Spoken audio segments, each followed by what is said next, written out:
জানি কি প্রতিদিনের ছোট ভুলেই আপনার মূল্যবান অঙ্গগুলো ধ্বংস হচ্ছে।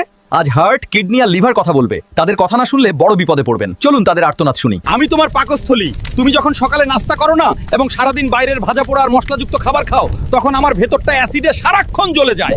দয়া করে আমাকে প্রতিদিন সময় মতো পুষ্টিকর খাবার দাও। আমাকে অযথা কষ্ট দিও না, না হলে গ্যাস্ট্রিকের ভয়ঙ্কর যন্ত্রণায় তোমাকে সারা জীবন চোখের পানি ফেলে অনেক বেশি ভুগতে হবে। আমি তোমার কিডনি। তুমি যখন পর্যাপ্ত পানি পান করো না, তখন আমার কাজ করতে অনেক কষ্ট হয়। আমি তোমার শরীর থেকে বিষাক্ত ময়লাগুলো সহজে বের করতে পারি না। দয়া করে প্রতিদিন অন্তত 8 থেকে 10 গ্লাস পানি পান করো, না হলে আমি অকেজো হয়ে গেলে তোমার সুন্দর এই পুরো জীবনটাই কিন্তু চিরতরে মাঝপথে একদম থেমে যাবে। আমি তোমার হার্ট। তুমি যখন অতিরিক্ত চর্বিযুক্ত খাবার খাও আর একদম শরীর চর্চা করো না, তখন আমার ধমনীগুলো ময়লা জমে বন্ধ হতে শুরু করে। আমার উপর এত চাপ দিও না। একটু হাঁটাহাঁটি করো আর খাবারের সাথে বাড়তি লবণ খাওয়া কমাও। দয়া করে নিয়ম মেনে চলো, কারণ আমি তোমাকে সুস্থ রাখতে চাই। আমি লিভার।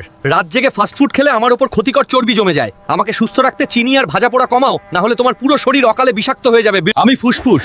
দূষিত বাতাস আর ধোঁয়ায় আমার শ্বাস নিতে কষ্ট হয়। দয়া করে খোলা বাতাসে যাও এবং প্রাণ ভরে শ্বাস নাও। আমায় সুস্থ রাখলে অক্সিজেনের অভাব হবে না কখনো। অঙ্গগুলো আপনার আমানত। আজ থেকেই কি যত্ন নেবেন? কোন অঙ্গের কথা বেশি ভালো লেগেছে কমেন্টে জানান। ভিডিওটি শেয়ার করুন আর নতুন টিপস পেতে এখনই সাবস্ক্রাইব করুন।